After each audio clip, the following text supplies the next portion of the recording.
We're moving into our next panel, and our moderator for this panel is somebody I'm excited to introduce, Kurt Meachum.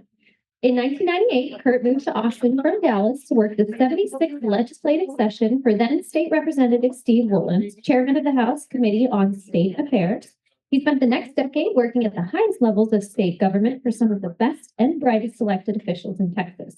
Under the chairmanship of the House Democratic leader Jim Dunham, Meachum became the first executive director of the House Democratic Campaign Committee. Meachum graduated from SMU, where he earned a presidential scholarship. He also earned an MBA from the University of Texas at Austin McCombs School of Business. He lives in Austin with his wife, District Judge Amy Clark Meachum, and their 3 children. And with that, Kurt Meachum. Thank you so much. I do want to warn y'all, this panel is the one that will probably make some of you cry. So you probably should have Kleenex accessible.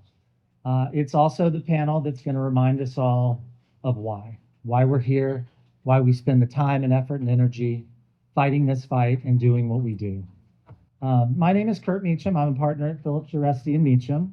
We are so grateful to Una and Dr. Estrada and the group of doctors for putting on this event, for taking the time and effort to get us all here today, to put on these wonderful panels. And I am so grateful personally for the opportunity to moderate what I hope will be an incredibly powerful and memorable and moving and inspirational panel.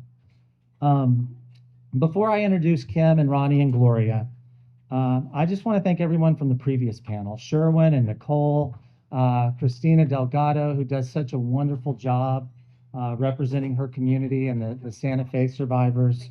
My dear friend Roger Garza, who's doing extraordinary work with Giffords. The work they do is really, really hard. It is especially hard in this building, but it's so important. Our firm is very proud to represent Everytown for gun safety. We're so proud to work with Tyler Smith and his team because their mission is to end gun violence in America. And that's bold and it's ambitious, but it's also necessary.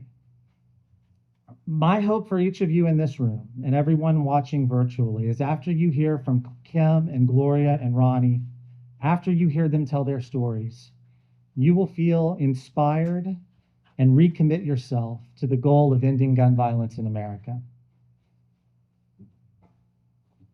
This is my family. My son, Ben, my wife, Amy, our twin daughters, Allie and Kendall. You're gonna hear from Donna Howard on the next panel. We live in House District 48, so I'm very proud to have the opportunity to work to vote for the great Donna Howard every 2 years. We had a big month last month. We sent our twin daughters to college. We dropped them off. We were so proud of them. We were so excited. We were so full of joy. But I also felt a lingering sense of sadness. And it wasn't for the obvious reason. I couldn't keep thinking about Kim and Ronnie and Gloria. I could not get them out of my mind because Lexi Rubio will never graduate from middle school. And Tess will never graduate from high school. And Jackie will never know the joy of getting an acceptance letter from Rice University or getting into the Plan 2 program at UT. Because the laws in the state of Texas allow an 18-year-old to legally purchase a weapon of war. And ladies and gentlemen, that's a choice. That is a choice that is made in this building by the men and women who we elect to serve us in this building. And those choices failed Lexi, and they failed Tess, and they failed Jackie. But because it's a choice, we also have the collective power to make different decisions. We can choose a different path because change is not just possible, it is necessary, and it will happen because it has to happen. I love and respect and admire Kim and Ronnie and Gloria for so many reasons, and all of the Uvalde families. But chief among them is this. They have made the very intentional decision, a difficult but very intentional decision, to turn their pain into purpose, to turn their pain into progress, because they know we do not have to live like this. And they know better than anyone that our kids, our children, they can't keep dying like this. I want each and every one of you to know that Kim and Ronnie and Gloria, they are not just here to celebrate the lives and honor the memories of Lexi and Tess and Jackie. They're here for your kids too. And they're here for my kids. And they're here for your grandkids. And they're here for you because they don't want anyone to have to go through what they have been through.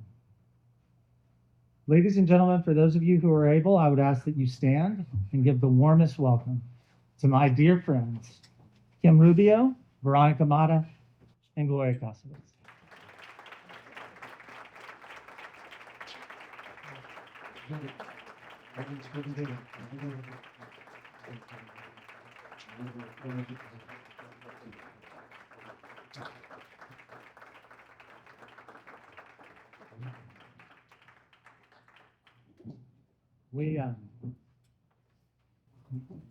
We are so grateful for your time, your courage, your selflessness.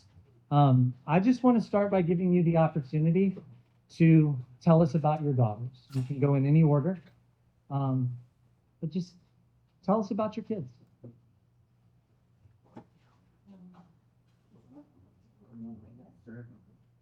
Neil. There it is. There we go. Lexi is a leader. She received the Good Citizen Award on the day of her death. She was intelligent and all A student. Athletic, she played softball and basketball, and she was interested in volleyball when she got to junior high. Compassionate, driven. She had an interest in social justice and women's issues. It's been the honor of my life to be her mom. Tess was the shining star of our family. She was what kept us going. Faith, our oldest daughter, was no longer in the house. She was in college. So our lives revolved around Tess. And she was your funny, energetic, athletic little girl who loved to dance, would come in during Dad's Sunday football games and just do cartwheels in the middle of the commercials. So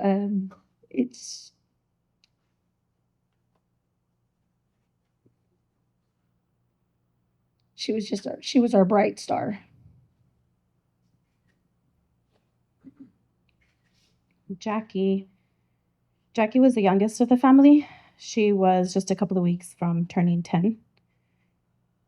She was smart, funny, sassy. She ran our household. She was the mom of her friend group. She wanted to be a veterinarian, but most importantly, she wanted to be a mom.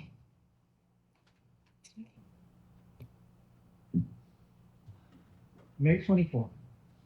I assume that was the most normal morning in Uvalde, Texas.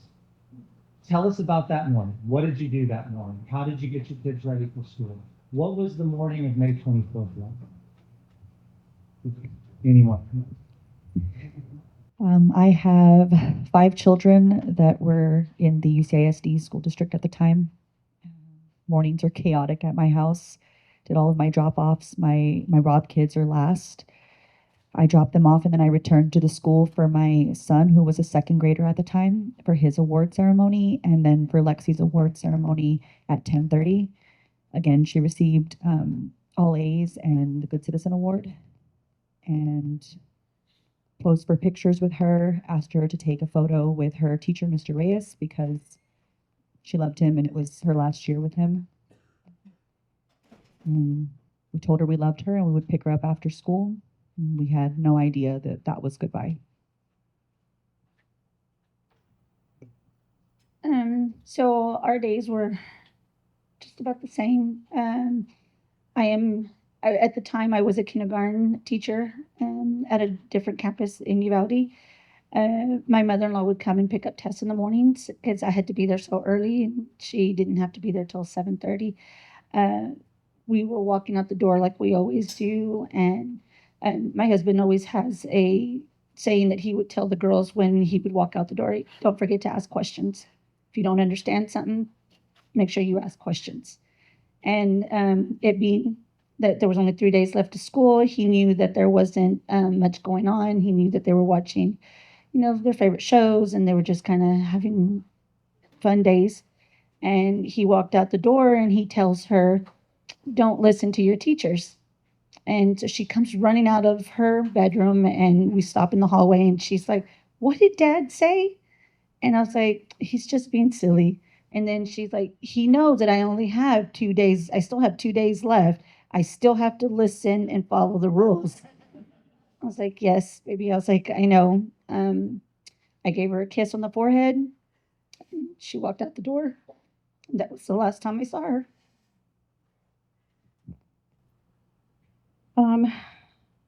Our morning, Jackie, we stayed up late straightening her hair because of award ceremony the next morning. So it was a little difficult waking her up. Her dad dropped her off at school. Of course, we saw her at award ceremony.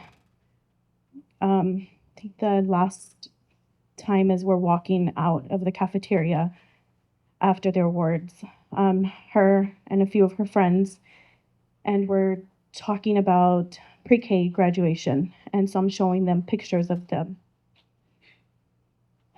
So I leave Jackie. Later, I go to look at my phone, and she asked for me to send her those pictures. I sent them, and it was at 11:08.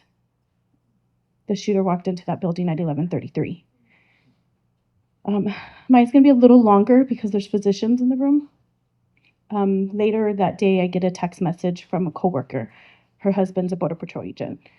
The text was at 11:43, telling me there's an active shooter at Jackie's school. I'm a home health nurse that was coming out of the patient's house.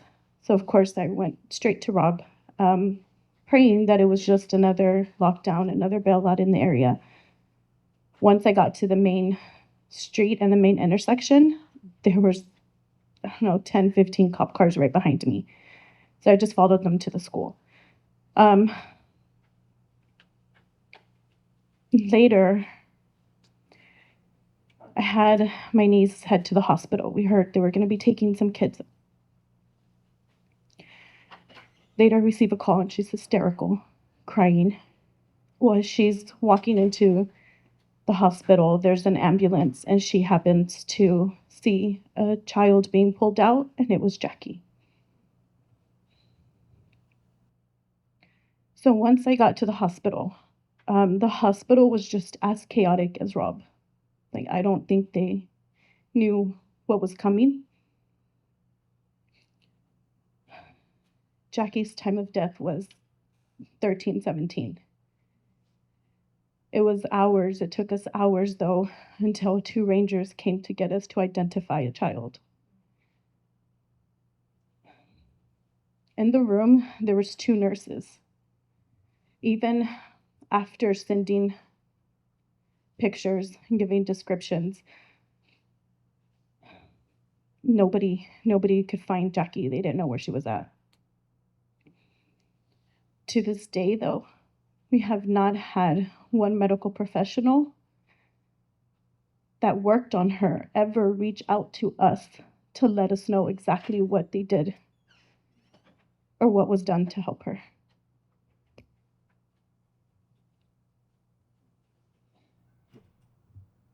Then came the rituals. The all too common rituals after one mass shooting after another. There would be 21 funerals. There would be flowers. There would be crosses bearing innocent names.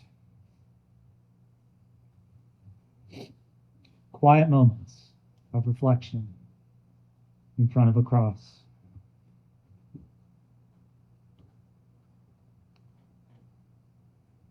Trips to the bedroom. Tuck in stuffed animals.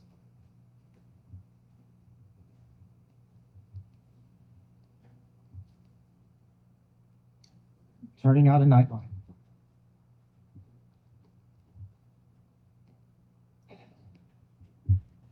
There would be candlelight vigils. There would be marches. Artists would create beautiful murals. There would be headstones.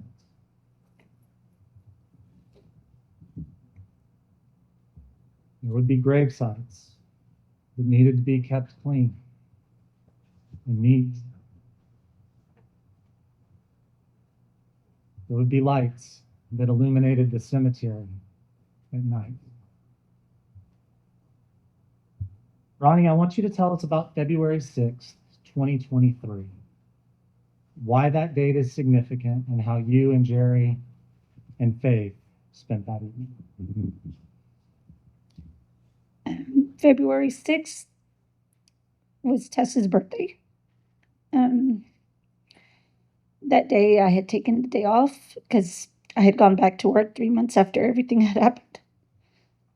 I had taken the day off and we had planned to spend the entire day out at the cemetery. At this time, everything was still fresh. We didn't have her bench, we didn't have her stone, and we just had flowers out there. Before we left from the house, I got a call.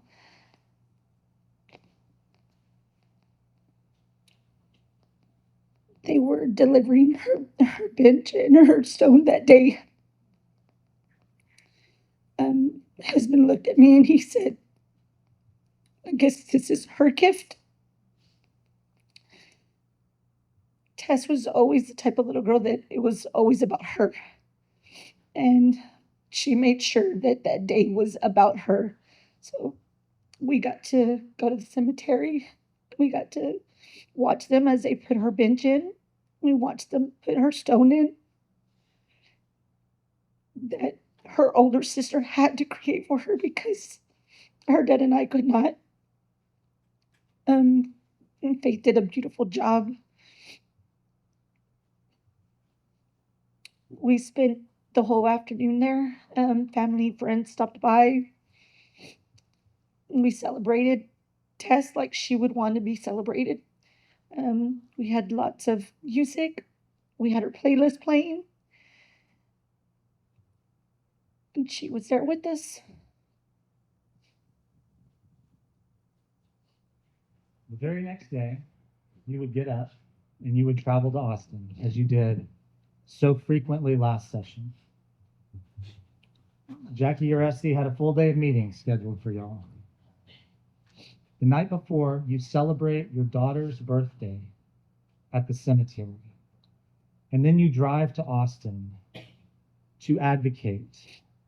Where do you find the strength? How are you able to do that? So as you heard earlier, Faith was a big part of that. We were done. We didn't want to have anything to do with anybody, anything. We just wanted to be ourselves. But Faith made it plainly clear that no one was going to speak up for Tess like we would. So we put on our big girl pants, as they would say, and we made the decision that we had to come and we had to do whatever we needed to do to fight for Tess and to fight for the other children that lost their lives that day. It's a struggle every day. In this picture, you're meeting with your state representative, Tracy King. He is a very, very good and decent man. You asked him to carry a bill called Raise the Age, which he agreed to do. Kim, tell us about Raise the Age and why that is important to the three of you and really to all of the Uvalde families. Yes, Raise the Age, House Bill 2177 would have raised the age to purchase these types of weapons from 18 to 21. And in the case of Uvalde, that would have made it to where the shooter didn't have access to this weapon because he did wait until he was 18 to purchase after some failed attempts when he was 17. But what I want people in this room to remember is there's more than just that. We need to see progress across the board, because if he had waited till he was 21, it maybe wouldn't have been our loved ones, but it would have been someone else's. This morning, Representative Goodwin referenced the fact that you all would travel from Uvalde to Austin week after week after week. This photo is really just representative of the dozens and dozens and dozens of meetings you had with various lawmakers advocating for raise the age. Your goal was to get a committee hearing, and you got that.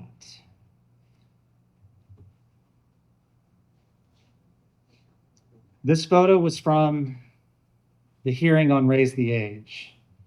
It was set for 8 o'clock that morning, and one of my lasting memories from that day is of the army of Moms Demand Action volunteers, many of whom are in the room today, many of whom were right down this hallway that morning, got to the Capitol at 7 o'clock to save seats so they could be comfortable.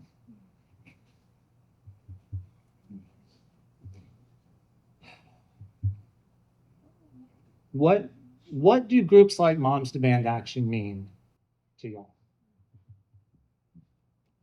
It's these organizations that have been working in the gun violence prevention space long before we came along that have really held our hand and helped us navigate. We look up to some of these organizations as we formed our own nonprofit. We have Lives Robbed, which is made up of the three of us. We want to make a difference. We want to save lives. We want to honor our girls with action. This is how we're choosing to do so. One of the folks there that day is my dear friend, Emily Peavy. She's one of the best people you'll ever meet. She's the quintessential Moms Demand Action volunteer, mother of a beautiful, beautiful son, Owen. She just wants him to be able to go to school and come home safe. That's why she puts in the time and effort that she does. That day was a very long day. You made some very beautiful comments, Kim. Tell us what's going through your mind in this photo as you're set to address the committee on Raise the Age. We had waited hours for that moment, and it reminded me a lot of May 24th, waiting hours to find out that Lexi would never come home. Frustration. Wanted to be seen and heard, and if they thought we were going to leave, they were wrong. At the end of her testimony, Kim said, and I quote, "I have faith that collectively you have the will and the courage and the judgment and the strength to do what is just and right. Our hearts might be broken, but our resolve has never been stronger." 2 weeks would pass. We wouldn't get a vote. Jackie Uresti again said, "Hey, we need you to come back to Austin." We had a press conference. Chairman Anchia read the names of the victims. Chairman Wally once again reemphasized that this bill wasn't hypothetical. Had this bill been law in May of 2022, your kids would still be alive.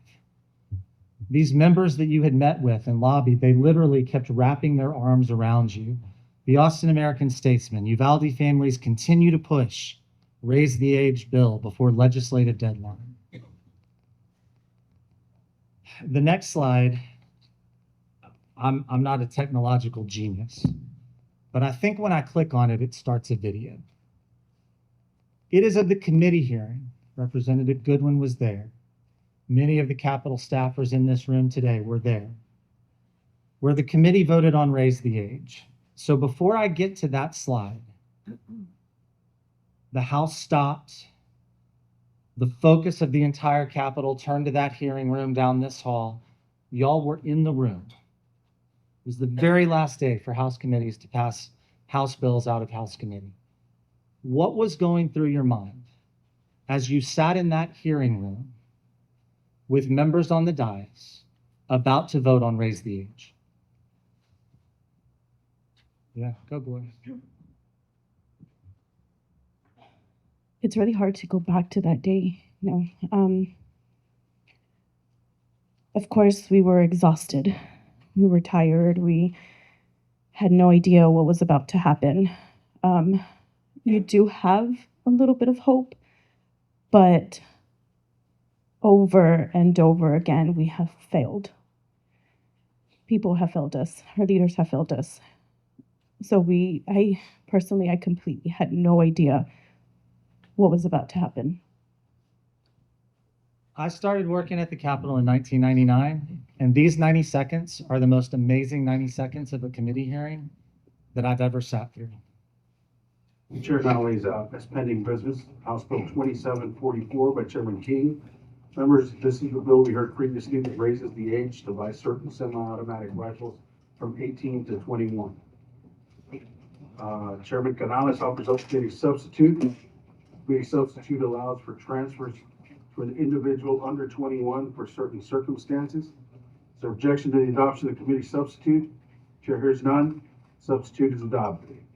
Representative Goodwin moves that House Bill 2744 as substituted be reported favorably to the full House with a recommendation that due pass be printed. The clerk call roll.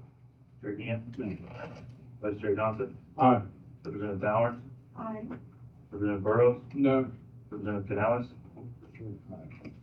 Representative Rubio. No. Representative Goodwin. Representative Harless. Aye. Representative Holland. Aye. Representative King. Aye. Representative Landgraf. No. Representative Moody. Aye. Representative Prosper. No. There being 8 ayes, 5 nays, and 0 present not voting. The motion. Yes. Yeah! Yeah! 8 seconds.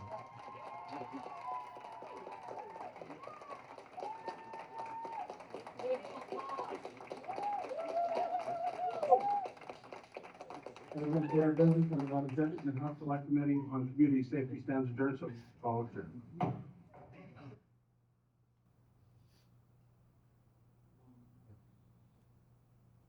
What did that vote, what did that moment mean to y'all?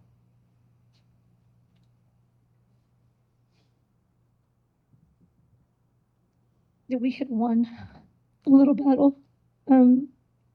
Nicole said earlier, small ones are good ones, and that one was a good win for us when we've had so many no's. So it was that people were hearing us, that people were seeing that our daughters' lives were just as important as their lives. The gentleman you saw in that video in the blue shirt with the camera is a dear friend of theirs and mine, Tamir Khalifa. The photos in this presentation are his. He has done beautiful work. The families think of him as family, and he has been extraordinarily generous to let us use his work for our advocacy. MSNBC that night, raise the age gun bill passes out of committee after months of advocacy by Uvalde families. It made national news. There are hundreds of people that put hundreds of hours into making that moment happen. I love unsung heroes like Emily Peavy.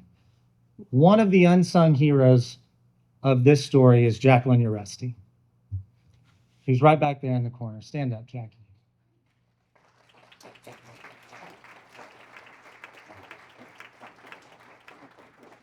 Gloria, what does Jackie mean to you, since she shares a name with I you? was just going to say that. First of all, your name.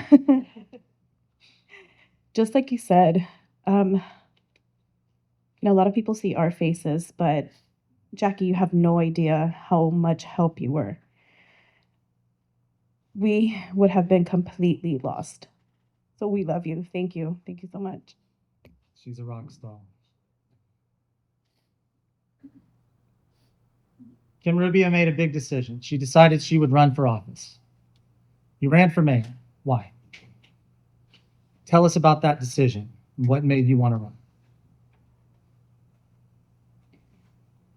Mass shootings traumatize communities, and ours is no different.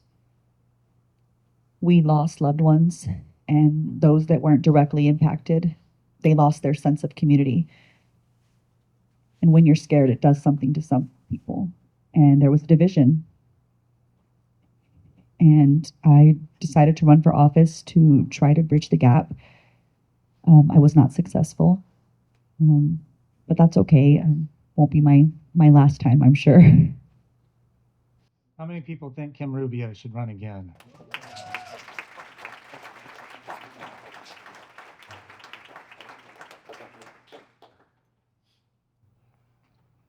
Your advocacy didn't just take you to this building. You've been to Congress, you've been to the White House.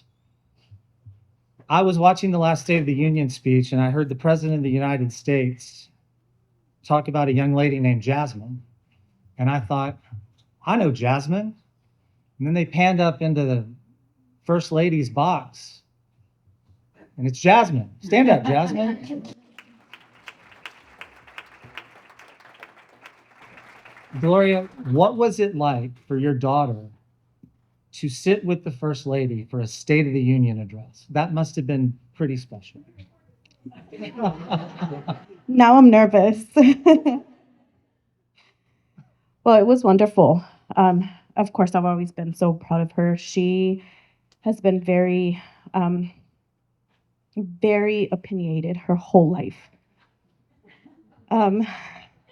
Of course, she's made me even prouder because she's been a huge advocate for her little sister.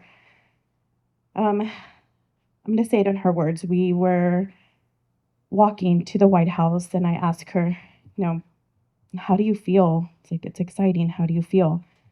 She's like, well, it's bittersweet. It's like, I am honored. I am grateful that they're still remembering Uvalde. They're still remembering the 21. Goes, but I'd much rather be watching it at home with my little sister. It's just, they amaze us, not just Jasmine, our other children, just how much they try to overcome. They're completely amazing. They're our heroes. If some of you feel like you recognize Kim specifically, Amy and I were settling in to watch the vice president accept the Democratic nomination a few weeks ago. And they did a segment on gun violence prevention. And Kim Rubio was on stage speaking to 20 million people.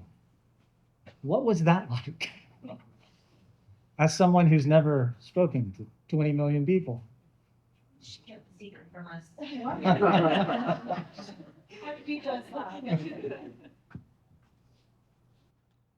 I think no matter if I'm speaking in a room of this size or at a national stage, the DNC, for me, it's always just me and Lexi.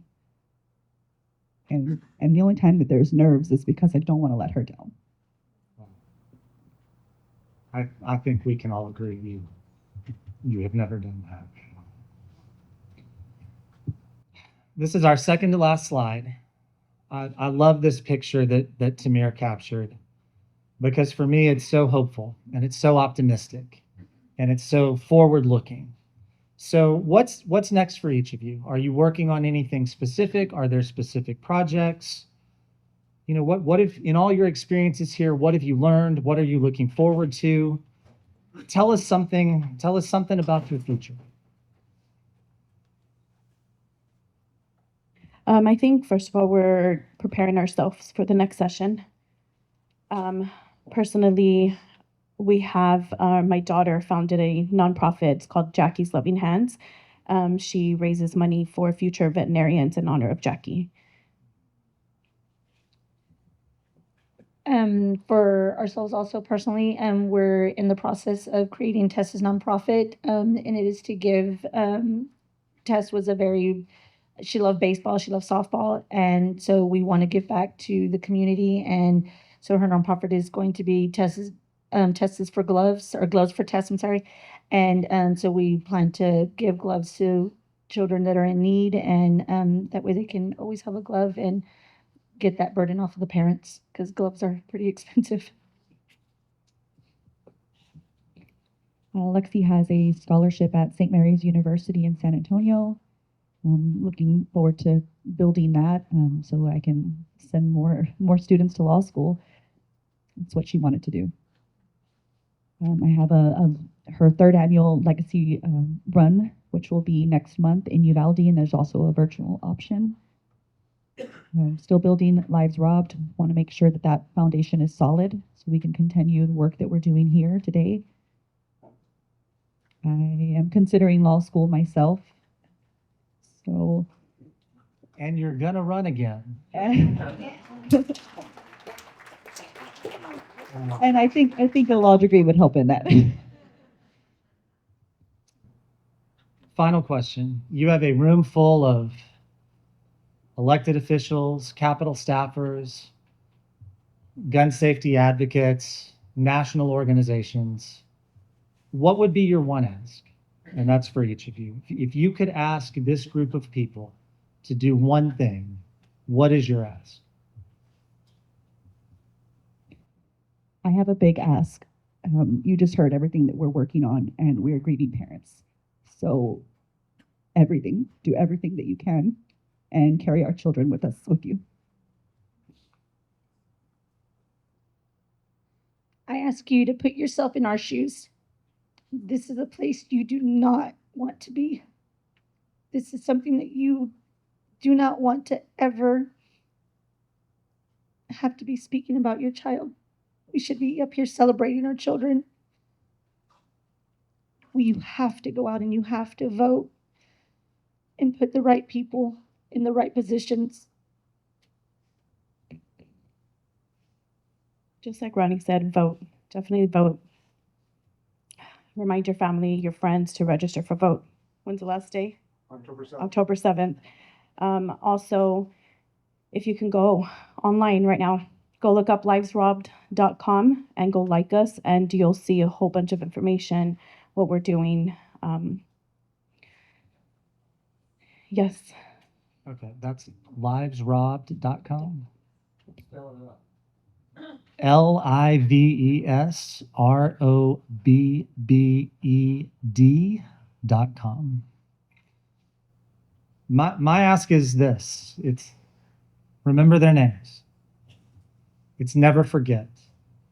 It's so easy to become numb to the epidemic of gun violence, but don't. Do something.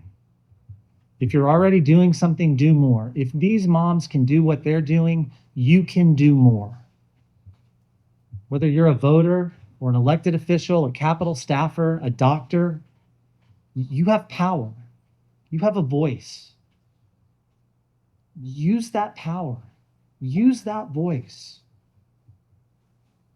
to end senseless and preventable gun violence. Remember their names. We can't ever forget. I would ask all of you once again to express your gratitude to these extraordinary moms for their advocacy, their strength, their courage, and their selflessness being here today. Can we tell them thank you one more time?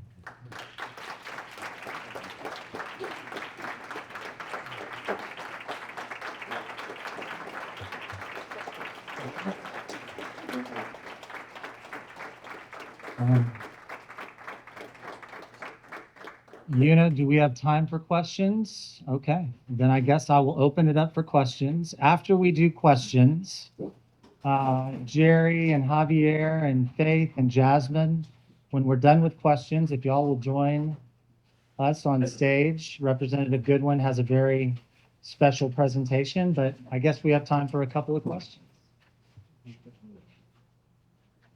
But I don't have a microphone, so someone else is going to have to decide.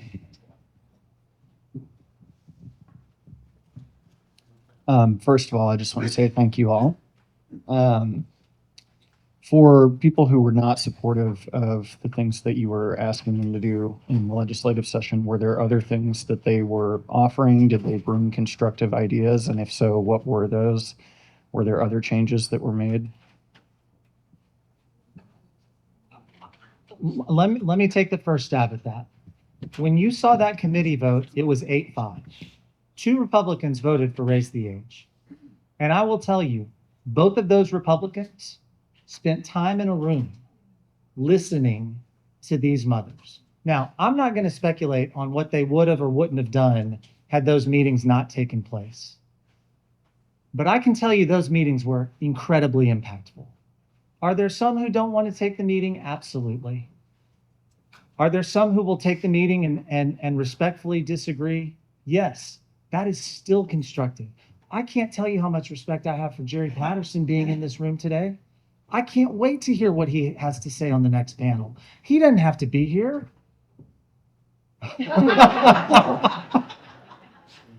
But he is. And maybe we can learn something from him. And maybe he can learn something from us. Not everyone in the legislature is like that. But, you know, for the folks like Vicki Goodwin and Jerry Patterson who don't see eye to eye on this issue, for them to be able to sit on a stage and have a conversation, man, that's progress. I'm sorry. And Senator, thank you for being here. Yes, sir.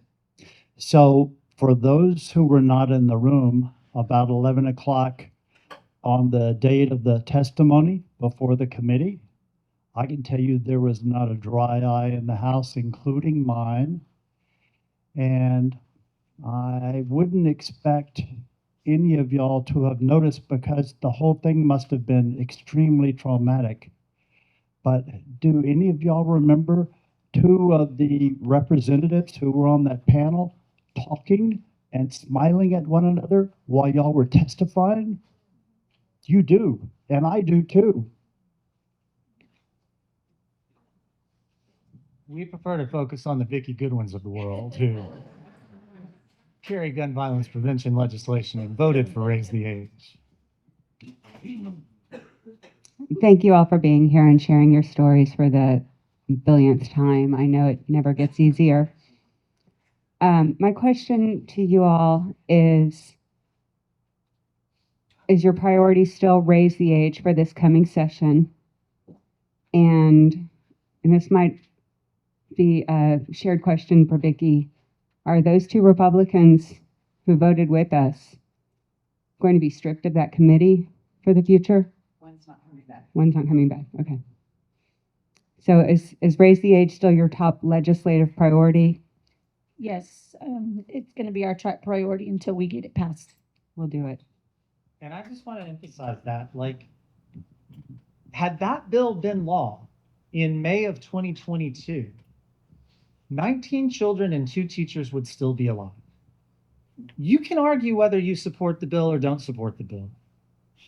But there were laws in the state of Texas that prevented that gunman from buying that gun just a few days before he turned 18.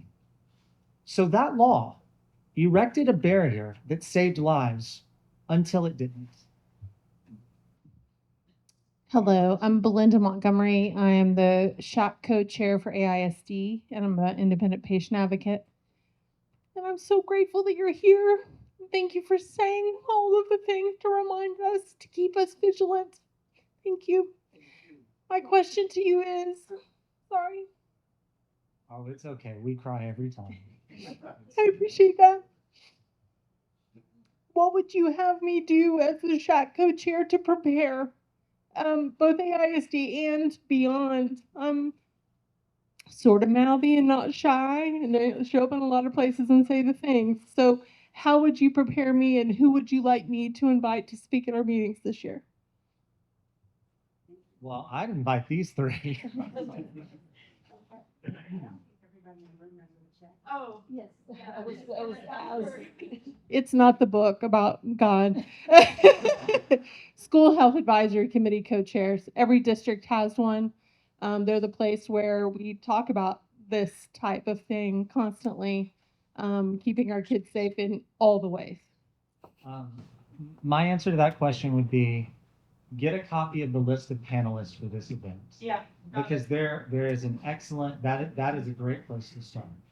These two ladies here, Vicki Goodwin and Donna Howard, two of Boston's state representatives, two of the most decent human beings serving in the Texas House, they would be excellent speakers. So I just volunteered, John. Public appearance. Hopefully you're either in Lake Travis or Northwest. I can't in front of Vicky doing yoga.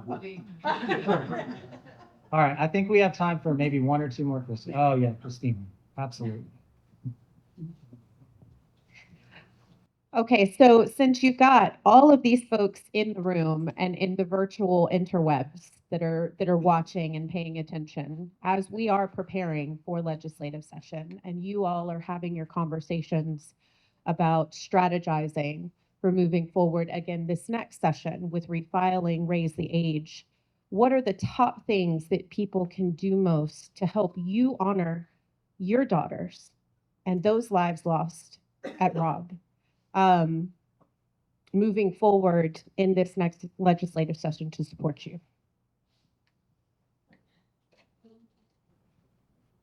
I'll give them a couple more seconds to think about that. Know who your state rep and state senator is. All politics is local. When we did a presentation to Mom's Demand a couple summers ago,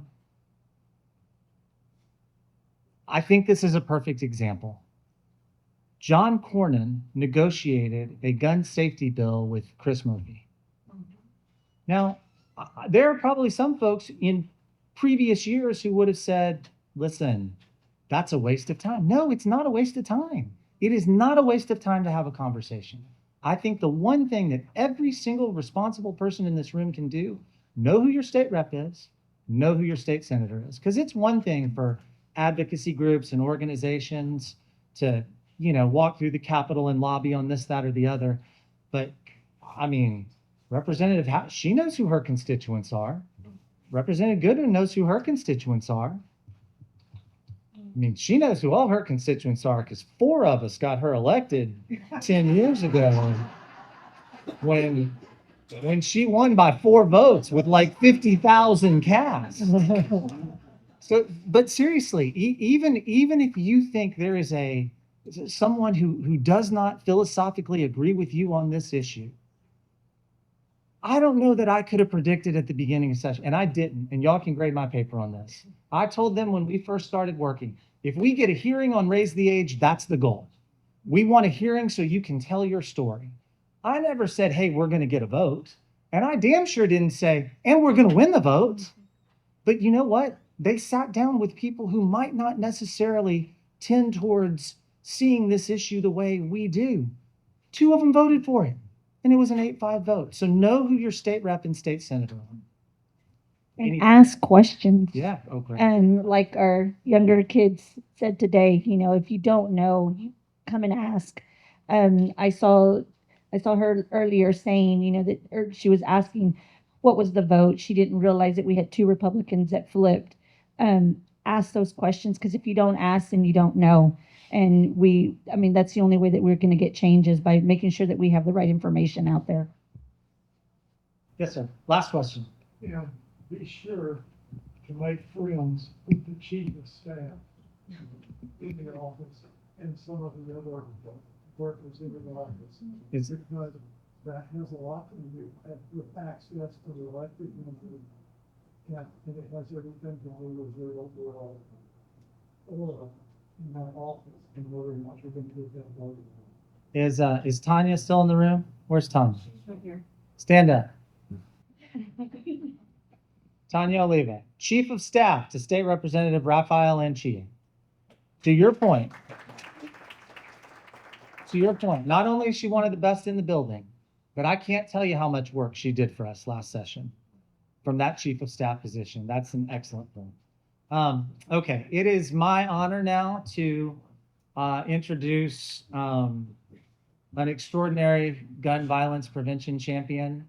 You need no introduction. We've heard from her twice already. State Representative Vicki Goodwin, who has a very, very special presentation for these families. If y'all will join us.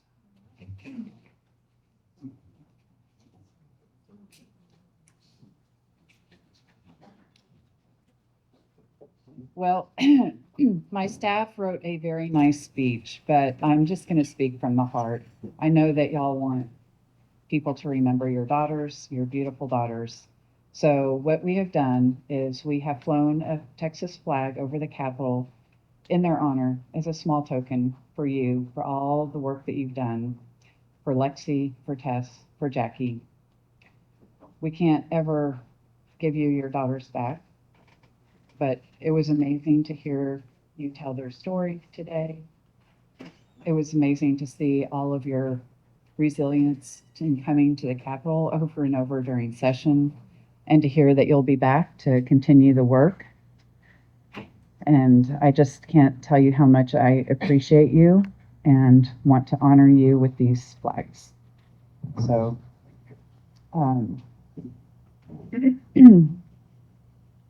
first to Kim Rubio, for Lexi,